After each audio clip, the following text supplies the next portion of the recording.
Aragoneses, queridos amigos, permitidme unas palabras.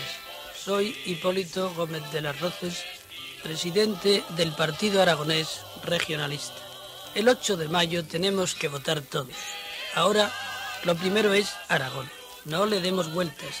Ahora lo primero es ocuparnos directamente del porvenir de todos nosotros, en vez de seguir conformándonos, resignándonos con el porvenir que Madrid nos quiera reservar. Lo importante ahora es encontrar trabajo para todos y que nuestra juventud pueda madurar aquí en vez de envejecer en la emigración. Para ello debemos confiar más, mucho más en nuestro propio esfuerzo y menos, bastante menos, en el que nos prometan hacer otros. Los aragoneses sabemos administrarnos sin intermediarios. Si queremos, podemos, con menos dinero del que costó hacer la autopista de circunvalación de Madrid, los accesos a Barcelona o el gran puerto de Bilbao, ya tendríamos hechos los regadíos de Aragón y otras muchas cosas, otras muchas obras que necesitan Huesca, Teruel y Zaragoza, que necesita cada uno de nuestros pueblos y ciudades y que siempre parecen quedarse a la cola de las preocupaciones nacionales. Aquí no falta riqueza, aquí solo faltan inversiones.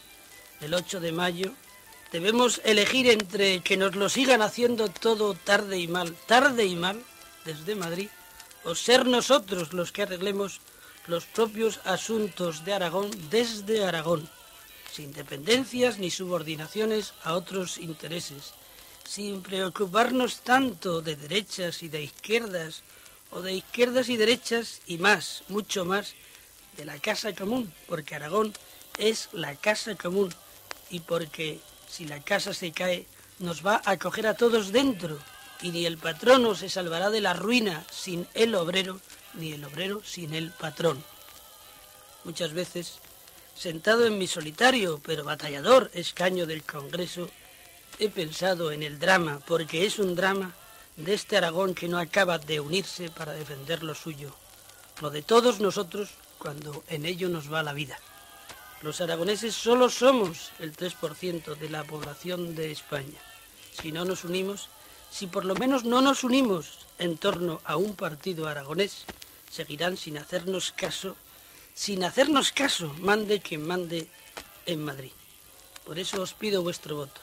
El PAR no tiene otros intereses que los de Aragón. Al PAR solo se le vota en Aragón. Aragón es nuestro partido, nuestro único partido. Por eso podemos hablaros tan libremente. Solo si nos unimos y votamos al PAR, podremos remediar lo mucho que necesita remediarse en Aragón. Os pido vuestro voto por Aragón y únicamente para Aragón. En otras elecciones, vosotros lo sabéis, hemos pensado en España entera, sacrificando por España muchas cosas. Ahora necesitamos pensar principalmente en esta parte entrañable de España que es Aragón, porque ahora lo primero es Aragón.